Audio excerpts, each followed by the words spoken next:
The sleek black car glided down a winding country road, its tires whispering against the asphalt. Willamina stared out the passenger window, her hands clasped tightly in her lap. Christopher Richardson, sitting in the driver's seat, glanced at Willamina and smiled reassuringly. "You're going to be amazing," he said, his voice steady, though a faint tension lingered beneath his words. Willamina forced a smile, her brown eyes meeting his briefly, before darting back to the landscape outside. "I'm not so sure, Chris. I know how these things can go." Christopher reached over, his hand warm and steady on hers. "My parents aren't perfect," he admitted, "but I believe they'll see what I see. You're smart, kind, and beautiful. How could they not love you?"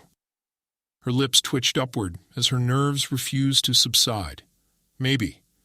But I'm also a black woman walking into the world of oil tycoons and country clubs. Let's not pretend it's not going to be complicated." Christopher's jaw tightened, and he fixed his gaze on the road ahead. "If they have a problem with us, that's their issue, not ours. I won't let anyone ruin what we have, not even my family."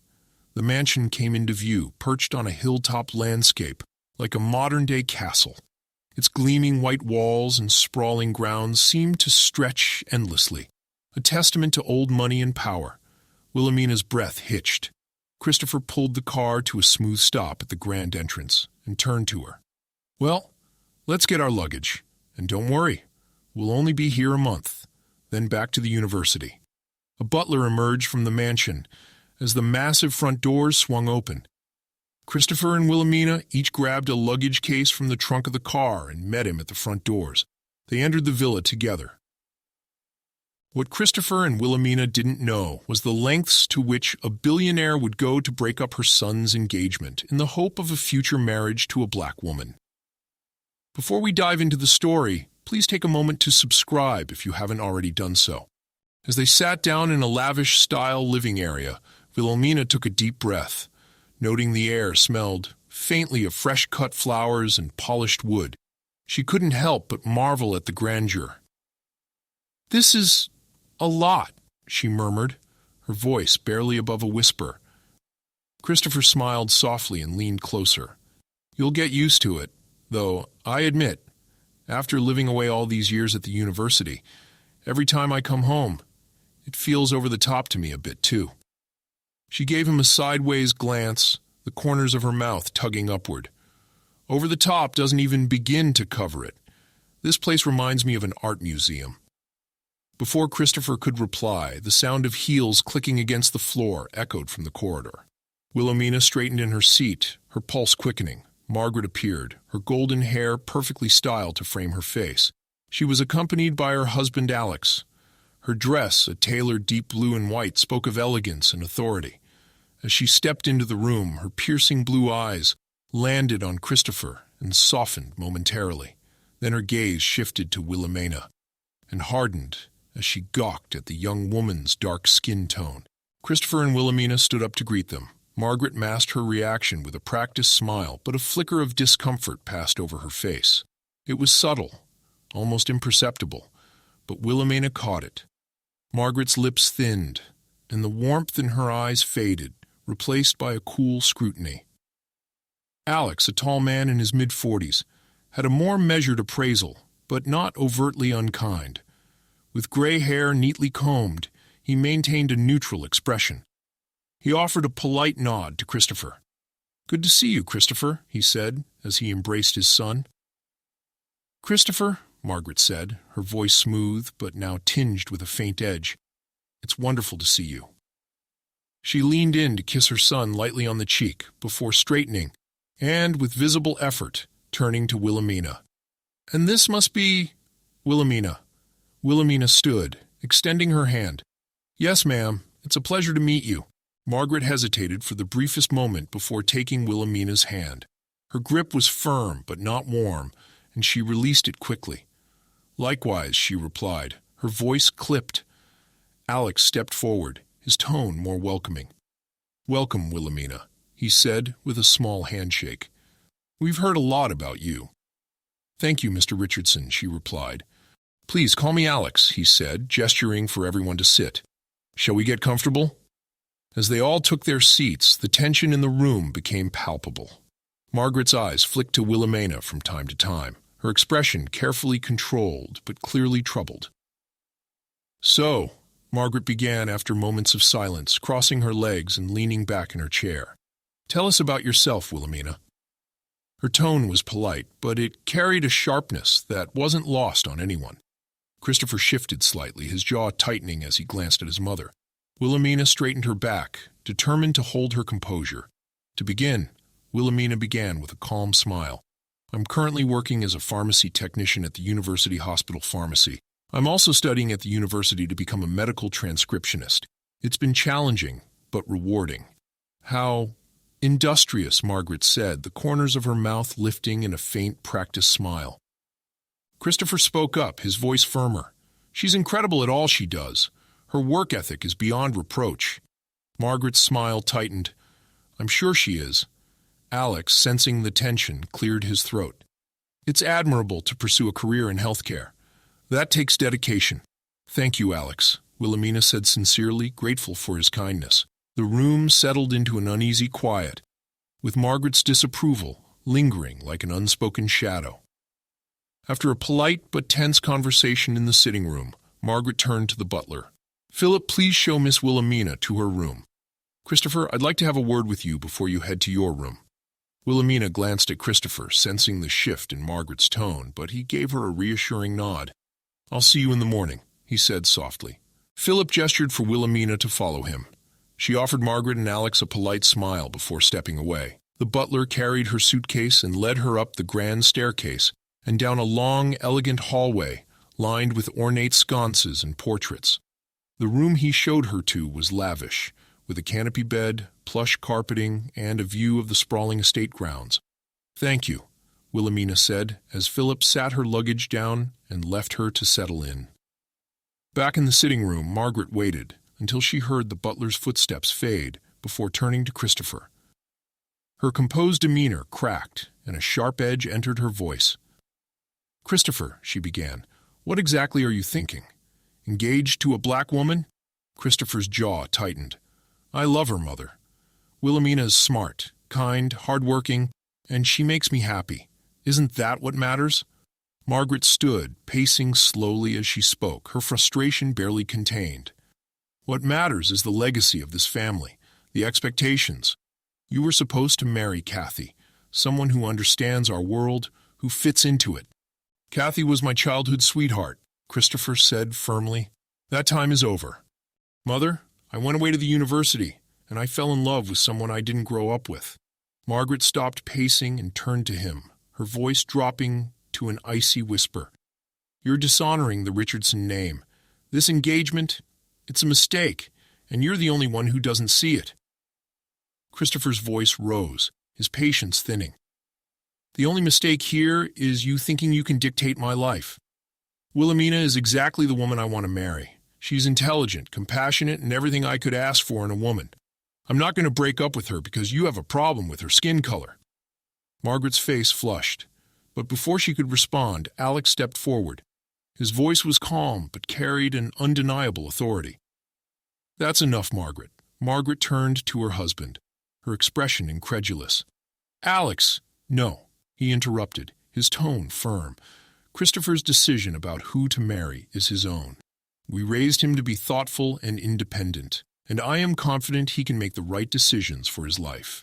Christopher relaxed slightly, grateful for his father's support. Alex continued, addressing his son now. "Christopher, don't let this ruin your evening.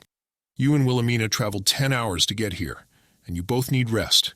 Go upstairs and get settled. We'll discuss things further tomorrow, if necessary." Margaret bristled, but said nothing, her lips pressed into a thin line. Christopher gave his father a nod. "Thanks, Dad. Good night." He turned and left the room, heading up the grand staircase. As he approached Willamina's door, he paused for a moment to collect himself. He knocked softly and stepped inside when she called out. Willamina sat by the window, her silhouette framed by the moonlight. She turned to him, her eyes searching his face. "How did it go?" He walked over, pulling her into a gentle embrace. "It's going to be okay," he said softly, his voice steady despite the storm brewing downstairs. "We'll handle whatever comes our way. Together. I'll see you in the morning." He gave her a quick, light kiss on her lips and left the room. Later that evening, Margaret and Alex retreated to their master bedroom. After changing into a gown, Margaret paced the length of the room, her frustration spilling over. "I won't stand by and let Christopher ruin his life over this situation," she said, her voice sharp and unwavering. "He doesn't understand what he's doing, not just to himself, but to this family." Alex, dressed in a robe and pajamas, sat in an armchair, his expression calm but firm. "Margaret, he's an adult. He has the right to choose who he wants to spend his life with." Margaret stopped abruptly and turned to face him, her eyes blazing. "He also has a responsibility to this family, to our name. Do you realize what will happen to our reputation if he marries her? The business partnerships we could lose? The legacy we've worked so hard to build? This can't happen." Alex sighed, leaning back in his chair. "And what do you propose, Margaret? Forcing him to break off the engagement? He's already made it clear he won't listen to you on this." Her lips tightened. "If he won't listen, then we'll make him understand the consequences. His inheritance? Alex, if we cut him off, he'll have no choice but to reconsider." Alex's expression darkened, and he rose to his feet. "You want to disinherit our son? Over this? That's a dangerous road, Margaret. It might cost us more than we're willing to lose." "What I'm not willing to lose is this family's future," she snapped. "If you won't stand up to him, then I will." Alex shook his head and stepped toward the door. "You're making a mistake, Margaret, a big one. Don't let your prejudice blind you to what truly matters." He left the room, his footsteps echoing down the hall, leaving Margaret alone with her thoughts. Moments later, a maid knocked on the door, carrying hot teacups on a tray. "Here's your tea, ma'am," she said, and sat it out on the table. Margaret watched her for a moment before speaking, her tone icy and determined. "There's more than one way to solve a problem, Evelyn," she said, her words measured but ominous. "If no one else is willing to do what needs to be done, then I will do it." The maid hesitated briefly, her eyes flickering toward Margaret, but she said nothing. She finished her task quickly and left the room, the air thick with unspoken tension. Margaret remained standing, her gaze fixed on the 2 teacups, her mind churning with plans. The warm rays of the late morning sun bathed the front porch of the mansion as Christopher and Willamina sat side by side, sipping on coffee and enjoying the view of the sprawling estate grounds. The atmosphere was peaceful, the chirping birds adding a soothing background melody. A low hum of an approaching vehicle broke the stillness. Christopher leaned forward, squinting to see the silver SUV pulling up the long driveway. The vehicle came to a smooth stop, and the doors slid open. A petite woman with highlighted hair stepped out, followed by a tall, blonde teenager. The teenager, despite her young age, was already a few inches taller than the woman. They each took out a medium-sized luggage bag from the back of the vehicle. Christopher's eyebrows shot up in surprise. He rose from his seat, calling out with a mix of curiosity and delight. "Hey, Serena! Long time no see. Good to see you here." Serena's face lit up with a smile as she waved. "Chris, it's so good to see you, hon." Christopher jogged down the porch steps and gave Serena a quick, friendly hug. Then he turned to the teenager, his smile widening. "Lacy, look at you. You're growing so fast." Lacy grinned shyly, tucking a strand of hair behind her ear. "Hi, Chris. It's been a while." Christopher chuckled and patted her shoulder warmly. "I almost didn't recognize you." He motioned toward Willamina, who had stood and was waiting at the porch railing. "Serena, Lacy, I want you to meet Willamina, my fiancée." Serena stepped forward, extending her free hand with a bright smile. "Willamina, nice to meet you. I've heard a lot about you." "Why, thank you," Willamina replied warmly, shaking Serena's hand. She then turned to Lacy, who offered a polite handshake as well. "It's nice to meet you, Lacy." Lacy nodded with a soft smile. "Nice to meet you, too." Serena glanced back at the mansion, and then at Christopher. "Where's Margaret?" Christopher gestured toward the house. "She's inside, probably in the study or the sitting room." Serena nodded and adjusted her purse on her shoulder. "Great. Lacy and I will just go on in. She called me over to visit for a few weeks. We'll catch up with you two later." Sounds good, Christopher said, stepping back as Serena and Lacy ascended the porch steps and disappeared through the grand front doors. As the door clicked shut, Christopher returned to his seat next to Willamina. His expression thoughtful, he leaned back and crossed his arms, staring off into the distance. It's been a long time since Serena and Lacy stopped by, he remarked, his tone reflective. Well, that's good, though. Mother could use some company. Willamina tilted her head slightly, studying him. They seem nice. Are they members of your family? Christopher nodded slowly. Yeah, Serena is my mother's sister. Serena and Lacy used to visit often, but since Serena's husband died, she doesn't come by that often. Willamina smiled softly. Well, maybe their stay will make things easier for everyone. Christopher chuckled lightly, though his gaze remained distant. Yes, hopefully so. Inside the mansion, Serena approached Margaret in the sitting room, her expression curious. Hey there, long time no see. Margaret and Serena embraced. Margaret then embraced Lacy. I'm so glad to see you, Margaret said. Can we talk? Serena glanced at her daughter, who was perched on the edge of the sofa, flipping through her phone. Of course. Lacy, sweetheart, why don't you head to the study and watch TV for a bit? Lacy nodded, setting her phone aside. Okay, Mom. She stood and made her way upstairs, leaving the two women alone in the lavish room. Margaret waited until Lacy's footsteps faded, then took a seat next to Serena, leaning in slightly. I didn't invite you here just for a casual few weeks visit, Margaret began, her voice low and measured. Serena tilted her head, her brow furrowing as she sat next to Margaret. I suspected as much. What's going on, Margaret? Margaret paused as Philip came in, picked up the two luggage cases, and went upstairs. Margaret exhaled sharply, her polished demeanor giving way to frustration. It's Christopher. He's engaged to a... She paused, her lips pressing into a thin line. To a black woman. And it's unacceptable. He's throwing away everything for this foolish relationship. I need to put an end to it before he ruins his life. Serena raised an eyebrow, her expression a mix of skepticism and concern. Margaret, you can't just force Chris to break off his engagement. He's a grown man. He won't appreciate you interfering in his personal life. Besides, she seems like a fine woman as far as I can see. I don't intend to force him, Margaret said, her tone icy. But I need your help.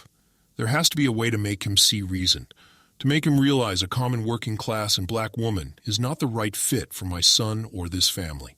Serena thought for a moment, tapping her manicured nails on the armrest. Then a sly smile spread across her face. What about Kathy? Margaret's eyes lit up with recognition. Kathy? Yes, Serena said, leaning forward conspiratorially. His old girlfriend. Chris and Kathy were perfect together. She is part of this world. Her parents are elites, like us. If anyone can change his mind, it's her. Margaret's smile grew cold and calculating. That's an excellent idea. Kathy has always been the person I envisioned for Christopher. I'll reach out to her. Serena nodded in agreement. But you'll need to play this card carefully. Make it seem like you're inviting Willamina into the fold, that you're open to her. That way Chris won't suspect a thing. Margaret's eyes narrowed with determination. Of course, I'll call Christopher and suggest that he and Willamina join us at a party. It's the perfect cover, and in the meantime, I'll have a word with Kathy and set things in motion. Serena leaned back with a satisfied smile. Sounds like a plan. Just remember, Margaret, this has to be subtle. If Chris catches wind of what you're doing, it could backfire. Margaret nodded curtly, already plotting her next move. Later that evening, Margaret made the suggestion to Christopher. Christopher, she said, her voice unusually warm. I've been thinking, how about Alex and I have a party? And it would be wonderful to have you both attending with other family and friends. It's a chance for us all to bond and spend some quality time together. Christopher hesitated, sensing a shift in his mother's tone, but not entirely sure what to make of it. That's unexpected. But if it helps smooth things over, we'll join you. Wonderful, Margaret said, a satisfied smile spreading across her face. Kathy, a poised and elegant woman in her late 20s, listened intently as Margaret explained the situation. Kathy, I need your help, Margaret said, her voice laced with urgency. Christopher is making a terrible mistake. He's engaged to a commoner, and she's black. You know as well as I do that this is wrong for him. I know the two of you have history, and I was hoping you might. Step in? Kathy interrupted, arching an eyebrow. Margaret, that's a tall order. Christopher and I haven't even seen each other in 4 years. But you still care about him, don't you? Margaret pressed. You always said he was the one who got away. This is your chance to fix things, to win him back. He'll be here for a month before he has to return to the university. Come on, Kathy. You can change his mind about that girl. You're the only one who can. Kathy hesitated, a flicker of doubt in her eyes. But then she nodded slowly. I'll do what I can. But no promises, Margaret. This won't be easy. Margaret smiled, her confidence restored. That's all I ask. The night of the party arrived, and the mansion was alive with music, laughter, and the rustle of extravagant attire. Guests filled the grand ballroom, their voices alive with chatter. Chandeliers cast a golden glow over the festivities, and the sound of a live orchestra swirled through the air. Christopher and Willamina stood near the center of the room, their dress complementing one another perfectly. Christopher wore a sleek gray suit, while Willamina wore a pink flamingo-colored dress.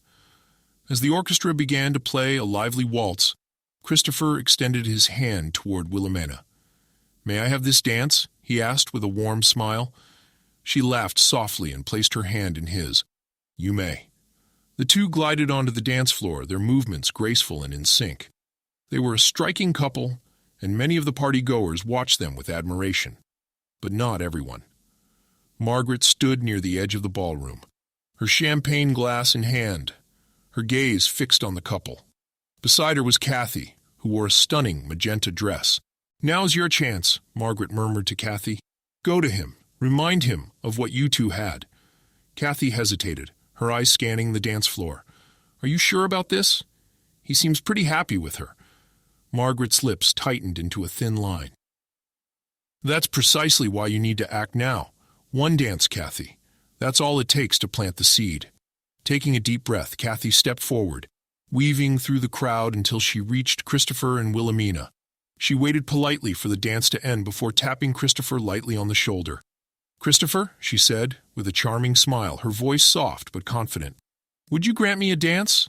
Christopher blinked, caught off guard. Kathy, I don't know.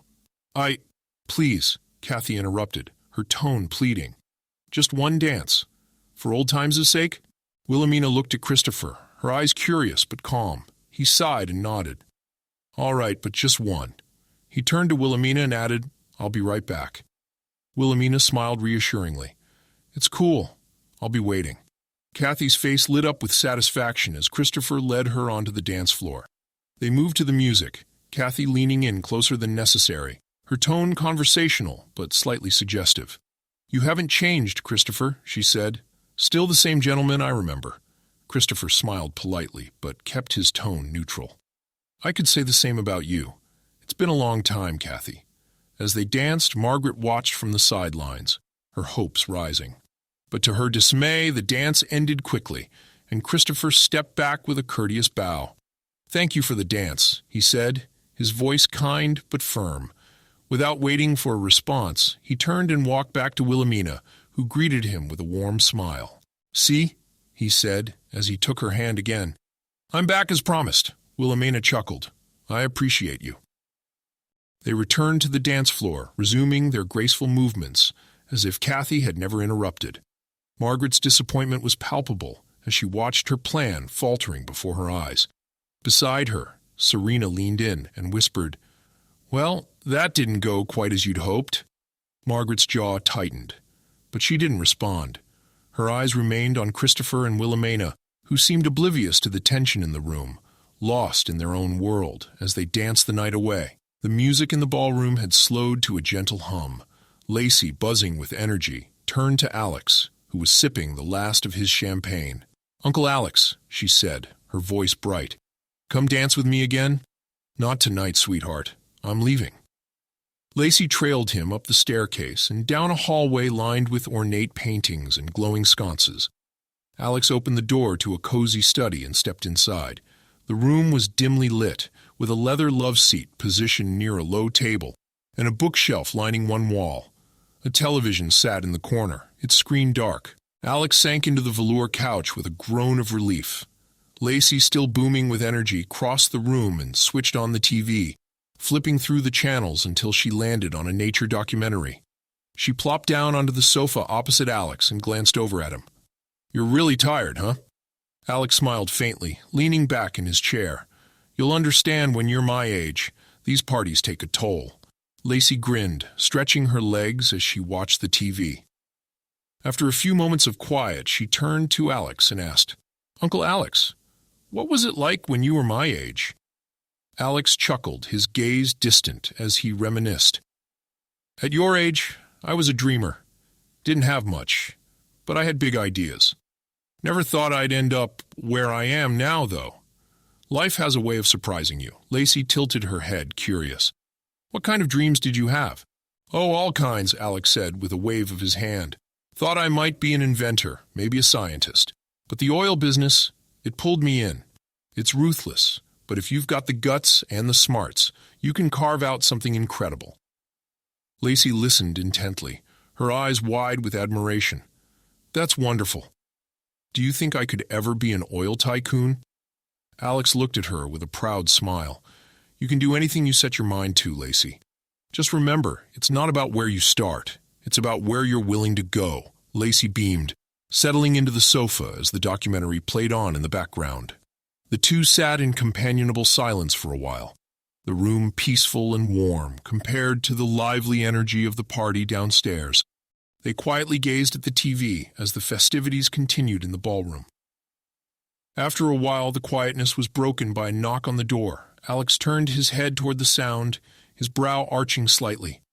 "Come in," he called out. The door opened, and Serena stepped inside, her gaze sweeping the room. She paused when she saw Lacy. "Lacy," Serena said, her tone calm but firm. "It's time for you to go back downstairs. The party's still going, and I think Margaret might be looking for you." Lacy looked up at her mother, her expression reluctant. "But, Mom, I want to stay here with Uncle Alex. We're having such a nice time up here." Serena's lips pressed into a thin line as she stepped further into the room. "You've spent enough time away from the party. There's no need for you to miss out and seeing your friends. Go on now." Lacy hesitated, glancing at Alex for support. Alex gave her a reassuring smile and lightly patted her thigh. "Listen to your mother, sweetheart. She's right. You should go enjoy yourself downstairs." With a reluctant sigh, Lacy unfolded herself from the sofa and stood. She glanced back at Alex as she made her way to the door. "Oh, all right. Don't worry. We'll spend time together again soon," Alex said with a nod. Lacy left the room, closing the door behind her, and Serena turned to face Alex. Her arms were crossed, and her expression was unreadable as she took a few steps closer. "We need to talk," Serena said, her voice low and deliberate. Alex straightened up on the sofa, his posture relaxed, but his eyes alert. "What's on your mind?" Serena didn't immediately reply, instead taking a moment to study him. The tension in the room was palpable, the warm atmosphere from moments earlier replaced by something far heavier. "I have something important to tell you that you might be concerned about," she began. Slowly, Serena sat down next to Alex. The room was heavy with an unspoken tension as Serena observed Alex. "Margaret asked me to help her with something," Serena began, her tone measured but laced with irritation. Alex arched a brow, swirling the champagne in his glass. "Oh? What kind of help?" Serena exhaled, shaking her head. "The kind of help that only Margaret could consider. She wanted me to help her break up Chris and Willamina." Alex moved slightly in his chair, his relaxed demeanor giving way to a more serious expression. "And why does she think you'd go along with that?" "Because I used to be on her side about this sort of thing," Serena admitted, glancing away for a moment. "She thinks I'm still the same person I was years ago, someone willing to manipulate others to suit her needs. But Alex, I'm not that person anymore." "I know you've changed, Serena. You're more conservative, less impetuous. Your husband's death has clearly made a change in you." "Yes, the past 4 years haven't been easy, to say the least," she said, placing her elbows on her knees and holding her head down in her hands. "Trying to raise a daughter, overseeing the finances from our profits in Richardson Oil. It's been a lot." Alex leaned back again, his gaze narrowing as he processed her words. And what exactly did you two conjure up?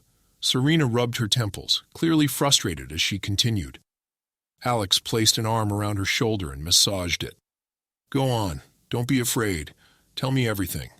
Time passed, and the once lively party quieted, and the ballroom began to empty.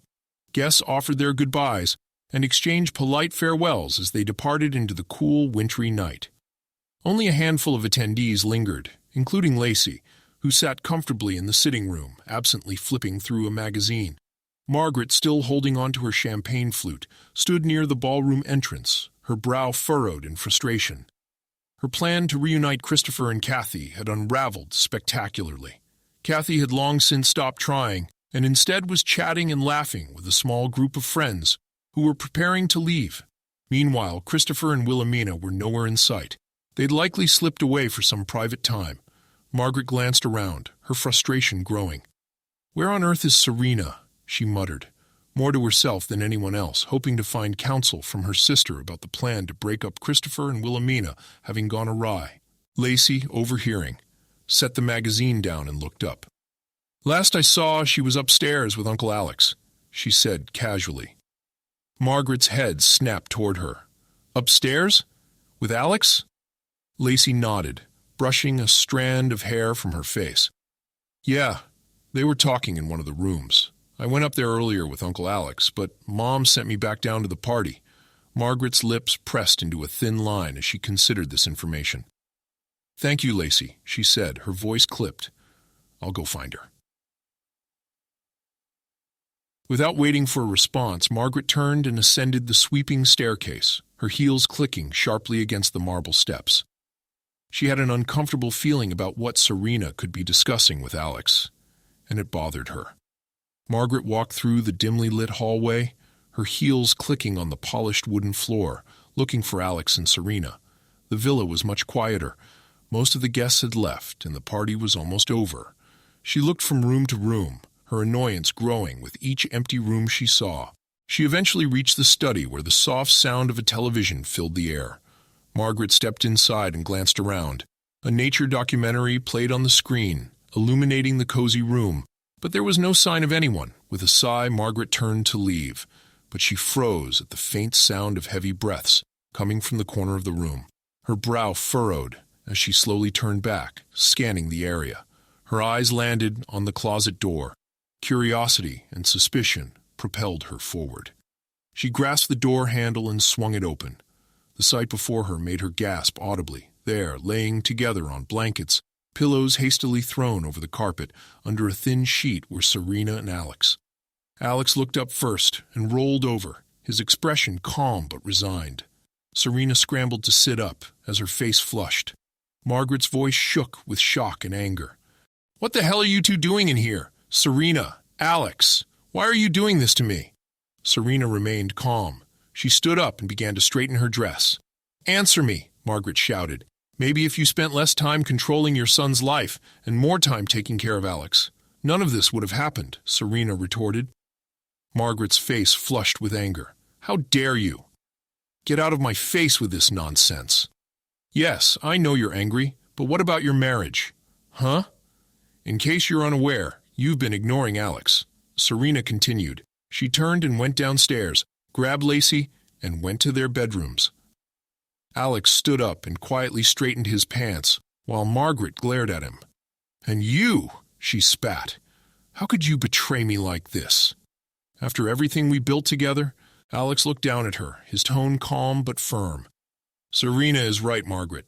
You've been so busy influencing Chris's decision to get married, to try to care about the most important things, such as our marriage. Margaret's jaw dropped as Alex slipped into his shoes. I can't believe you're defending this, she shouted. At first, Alex didn't respond. Instead, he turned and walked toward the door. I'm going to get ready for bed, Margaret. You need to take some time to think about what's really important to you, for yourself and for the sake of this marriage. He left the room, leaving Margaret stunned in silence. The warm June sun cast its golden glow over the sprawling grounds of the estate where the wedding ceremony was set to take place. Rows of white chairs lined the lush green lawn, adorned with delicate floral arrangements in shades of ivory, blush, and gold. A string quartet played softly in the background as guests began to take their seats, their laughter and murmurs blending with the gentle rustling of the breeze. Christopher stood at the altar, his tailored suit fitting him perfectly, radiating a quiet confidence. Beside him, his best man adjusted his tie nervously, but Christopher remained calm, his gaze fixed on the path where his bride would soon appear. When the music shifted to the bridal march, all heads turned as Willamina appeared at the top of the aisle, radiant in her wedding gown. The lace detailing on her dress shimmered as she walked, her arm linked with her father's. Her smile was bright, her eyes locked with Christopher's as if no one else existed in the world. She reached the altar. Christopher stepped forward, taking her hand and helping her up the small steps. The officiant began the ceremony, his voice steady and warm as he guided the couple through their vows. When the officiant declared them husband and wife, Christopher didn't hesitate to pull Willamina into a tender kiss, the applause and cheers of the guests erupting around them. At the reception, the mood was jubilant. The grand ballroom sparkled with crystal chandeliers and gold accents, the tables adorned with elegant centerpieces. Christopher and Willamina shared their first dance as husband and wife, swaying gracefully as their loved ones looked on. At one table, Alex and Margaret sat together, their hands intertwined. Their reconciliation hadn't been easy, but they had worked through their differences, finding a renewed commitment to one another. Alex leaned over, whispering something to Margaret that made her smile, a rare, genuine expression of happiness. Later in the evening, Alex stood to give a toast. He raised his glass high, his voice steady as he addressed the crowd. To Christopher and Willamina, he said, "May your life together be filled with love, laughter, and the courage to face whatever comes your way. We are so proud of you both." The guests echoed his sentiment, their glasses clinking as the newlyweds beamed. If you have received value in this story, please like and comment. It helps this channel to continue giving stories. Until next time, take care.